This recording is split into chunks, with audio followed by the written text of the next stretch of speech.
Hello students, welcome again RKGC Net classes. So I will provide handwritten notes both language Hindi and English for paper first and commerce subject. पिछले video में देखा था scheduled bank and non scheduled bank, तो अगर आपने नहीं देखा है तो वहाँ प्लेलिस्ट में मैंने अलग से सेपरेट बना रखा है, तो आप वहाँ पे चेकआउट कर सकते हो। तो today's topic types of banks, मतलब यहाँ पे टाइप्स ऑफ बैंक्स देखेंगे, जिसमें यहाँ पे 2 कैटेगरीज में डिवाइड किया गया है। First is scheduled bank and non scheduled bank. So last video में मैंने आपको बताया था कि शेड्यूल्ड बैंक क्या होते हैं, अनुसूचित बैंक क्या होते हैं, और नॉन शेड्यूल्ड बैंक क्या होते हैं, मतलब गैर अनुसूचित बैंक क्या होता है, इनकी क्या कंडीशन होती है। सो इनका टाइप देख लेते हैं आज। शेड्यूल्ड बैंक के अंदर आता है आपका commercial bank and cooperative bank. तो शेड्यूल्ड बैंक के 2 टाइप्स है, commercial banks and cooperative bank. तो इनको भी क्या है आगे डिवाइड किया हुआ है। कमर्शियल बैंक्स यहाँ पे 4 टाइप्स के आते हैं, जिसमें public bank, private bank, foreign bank and regional bank. तो इनकी अभी डिटेल देखेंगे आगे। District, central, state cooperative bank and primary cooperative bank. So next देख लेते हैं शेड्यूल्ड बैंक। यहाँ पे मैं रिवीजन करवा देती हूँ आपका। The bank which are the registered in the second schedules of the reserve bank of India 1934। यहाँ पे जो रिजर्व बैंक की सेकंड जो लिस्ट होती है अनुसूचित, तो उसके अंदर अगर किसी बैंक का नाम होता है तो वो क्या होता है, यहाँ पे शेड्यूल्ड होता है। एंड यहाँ पे कंडीशन क्या बताई थी मैंने कि यहाँ पे जो पेड अप कैपिटल होती है तो वो क्या होती है, not less than 5 lakh rupees, मतलब 5 लाख रुपीज़ से कम नहीं होनी चाहिए आपकी पेड अप कैपिटल, तो ही आप किस में आ सकते हो, शेड्यूल्ड बैंक में आ सकते हो। Second is non scheduled bank. तो banking company as a defined in the clause C of section 5 of the Banking Regulation Act of 1949, 10 of 1949। it means कि यहाँ पे जो सेक्शन 5 है उसकी धारा C है क्लोज, तो उसके अगर उसके अंदर कोई बैंक आता है तो वो क्या होता है आपका नॉन शेड्यूल्ड बैंक होता है। एंड इसकी मैंने क्या कंडीशन बताई थी आपको कि bank with reserve capital 5 lakh less than.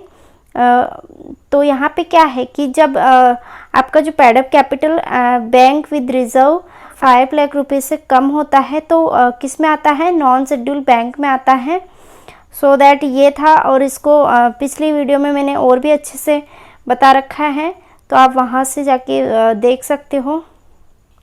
Classifications of scheduled bank. तो यहाँ पे जो क्लासिफिकेशन देख लेते हैं शेड्यूल्ड बैंक में, मतलब अनुसूचित बैंक में कौन कौन से बैंक्स यहाँ पे इंक्लूड होते हैं। So first is public sector bank. So public sector bank में यहाँ पे इसकी डेफिनेशन क्या है, public sector bank are a bank in which the government and RBI has a major holding. मतलब यहाँ पे क्या कहा गया है कि जो पब्लिक सेक्टर बैंक होता है तो वो किसके अंडर में आता है, एक तो आपका ये गवर्नमेंट एंड RBI, ये मेजर होल्डिंग, मतलब एक ये मेजर होते हैं यहाँ पे होल्ड करने वाले जो पब्लिक सेक्टर बैंक होते हैं, तो वो क्या है गवर्नमेंट के अंडर आ जाते हैं। They are the managed and operated by the government. मतलब यहाँ पे जो मैनेज किया जाता है, ऑपरेटेड किया जाता है, तो वो किसके थ्रू किया जाता है, गवर्नमेंट के द्वारा किया जाता है। तो यही क्या होता है आपका पब्लिक सेक्टर बैंक होता है। यहाँ पे 100% क्या होता है, गवर्नमेंट के अंडर ही इसका मैनेज होता है। एंड यहाँ पे ऑपरेशन किसके थ्रू होता है, गवर्नमेंट के द्वारा। सो हिंदी में देख लेते हैं। बैंक सार्वजनिक क्षेत्र के बैंक है, बैंक जिसमें सरकार और RBI की प्रमुख हिस्सेदारी होती है। एंड इसका प्रबंधन एवं संचालन सरकार द्वारा किया जाता है। सो दैट यहाँ पे जैसे कि इंग्लिश में बताया मैंने अभी कि यहाँ पे क्या होता है कि सरकार और RBI की प्रमुख हिस्सेदारी होती है। एंड इसका जो प्रबंध और संचालन किया जाता है वो भी सरकार के द्वारा ही किया जाता है। तो ये क्या है, फुल्ली गवर्नमेंट के अंडर आता है। तो आपका क्या होता है, public sector bank. I hope कि आपको समझ में आ रहा होगा। Next is private sector bank. तो यहाँ पे जो प्राइवेट सेक्टर बैंक होते हैं consist of personalised financial service. तो यहाँ पे क्या करते हैं कि जो पर्सनलाइज्ड होते हैं तो फाइनेंशियल मतलब वित्त सर्विस प्रोवाइड करवाते हैं। तो ये होता है आपके प्राइवेट सेक्टर बैंक। तो इसकी लिस्ट देख लेते हैं। The list of major private, आपका एक्सिस बैंक क्या है, प्राइवेट बैंक है। HDFC बैंक यहाँ पे प्राइवेट बैंक है। South Indian bank private bank है। ICICI आपका बैंक प्राइवेट बैंक है। यस बैंक प्राइवेट बैंक है। सिटी यूनियन बैंक यहाँ पे प्राइवेट बैंक है। तो these are all private bank. तो यहाँ पे क्या है कि पब्लिक और प्राइवेट बैंक में डिफरेंस आपको पता चला कि जो पब्लिक होता है वो गवर्नमेंट के अंदर आता है और जो प्राइवेट होता है वो एक जो व्यक्तियों का ग्रुप होता है तो उसके अंडर आता है। Next is foreign bank in India. मतलब यहाँ पे जो विदेशी बैंक होते हैं तो वो इसका मीनिंग क्या है। Foreign bank are those banks which are registered in foreign country. तो मतलब यहाँ पे नाम से ही पता चल रहा है कि अगर कोई फॉरेन बैंक है आपका तो वो क्या है वहाँ पे रजिस्टर्ड भी कहाँ होगा, फॉरेन में होगा। तो इंडिया में उसका कोई रजिस्ट्रेशन नहीं होगा एंड उसकी कोई ऑफिस भी नहीं होगा। तो यहाँ पे क्या कहेंगे उसको क्या कहेंगे, foreign bank. They have set up their branches in India and their headquarter in setup in foreign country. तो यहाँ पे क्या कहा गया है कि अगर आपको ब्रांच यहाँ पे ओपन करनी है तो आप इंडिया में ओपन कर सकते हो, लेकिन अगर आपका कोई हेडक्वार्टर है इन बैंकों का तो वो कहाँ रहता है, फॉरेन में ही रहता है। So that is a foreign bank. तो इसको कहते हैं फॉरेन बैंक जिनका क्या है, रजिस्ट्रेशन भी फॉरेन में होता है एंड हेडक्वार्टर भी फॉरेन में होता है। तो वो होता है आपका विदेशी बैंक। जैसे Abu Dhabi bank commercial bank, तो इसका क्या है, इसके नाम से ब्रांचेस ओपन हो सकती है इंडिया में, बट इसका एक्चुअल में जो हेडक्वार्टर होगा, मैंने इसकी कंट्री ओपन करा है तो वहाँ पे इसका हेडक्वार्टर होगा। सो देख लेते हैं next, foreign bank operating in India. तो ये बैंक्स है जो इंडिया में ऑपरेटिंग होते हैं, मतलब संचालन तो इंडिया से होता है, लेकिन इनका जो मेन हेडक्वार्टर है तो वो कहाँ है आपका, फॉरेन में। सो first is Abu Dhabi commercial bank. तो ये इंडिया में ऑपरेटिंग होता है इसका। अमेरिकन एक्सप्रेस बैंकिंग कॉरपोरेशंस, तो ये भी कहाँ है, ये इंडिया के अंदर इसका ब्रांच है। एंड बैंक ऑफ अमेरिका, तो ये भी क्या है, इंडिया में इसका ब्रांच है। HSBC लिमिटेड, तो इसका भी क्या है, इंडिया में ब्रांच है।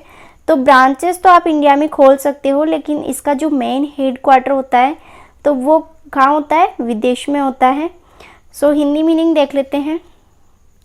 विदेशी बैंक, विदेशी बैंक वह बैंक है जिनका पंजीकृत विदेश में या विदेशी में होता है तो क्या कहेंगे उसको, विदेशी बैंक कहेंगे। विदेश बैंक की शाखा भारत में पंजीकृत नहीं होता है, मतलब भारत के इंडिया के अंदर पंजीकृत नहीं होता है, बल्कि इसकी शाखा भारत में खोली जा सकती है। तो यहाँ पे क्या है कि जो इसकी ब्रांचेस होती है वो इंडिया में खोली जा सकती है। विदेश बैंक के मुख्यालय भी विदेश में ही होते हैं। जो फॉरेन बैंक्स होते हैं तो उनका क्या है कि जो हेडक्वार्टर होता है वो भी क्या है, फॉरेन में होता है। तो ये था आपका foreign bank. The last one is regional bank. यहाँ पे क्षेत्रीय या इसको रीजनल रूरल बैंक के नाम से भी जाना जाता है। तो इसके अंदर क्या होता है कि ये Indian schedule commercial bank operating at the regional level in different state of India, regional rural bank act 1976।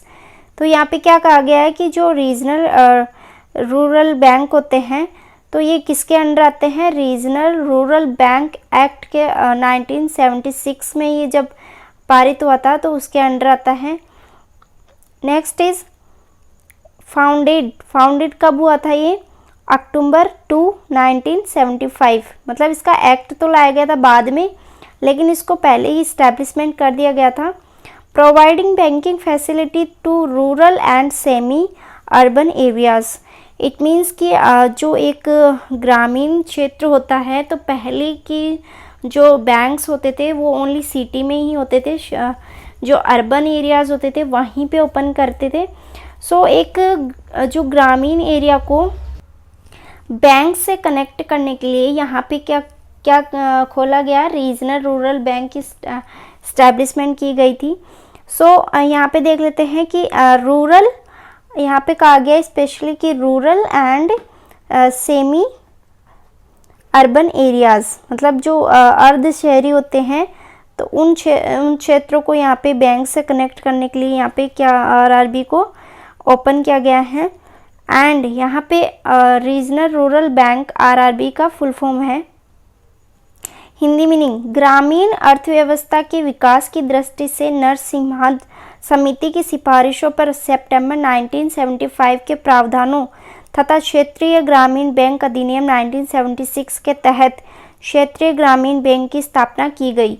तो यहाँ पे क्या कहा गया है कि 1975 में तो इस्टेब्लिशमेंट किया गया था, बट किसकी सिफारिश पे, नरसिम्हा समिति कह सकते हैं, तो उसके अकॉर्डिंग यहाँ पे इस्टेब्लिशमेंट किया गया था। लेकिन एक्ट यहाँ पे क्या है, एक्ट यहाँ पे है 1976। तो इस तरीके से आपको याद रखना है। तो आरआरबी का यहाँ पे इम्पोर्टेंट फैक्ट देख लेते हैं।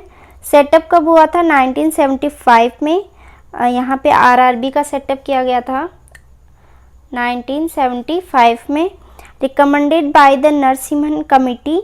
एंड शेयर यहाँ पे देख लेते हैं, मतलब यहाँ पे शेयर जो होता है सेंट्रल गवर्नमेंट का कितना है यहाँ पे 50% एंड स्टेट गवर्नमेंट का कितना है 15%। एंड जो स्पॉन्सर्स बैंक्स होते हैं तो उनका कितना परसेंटेज है 35%।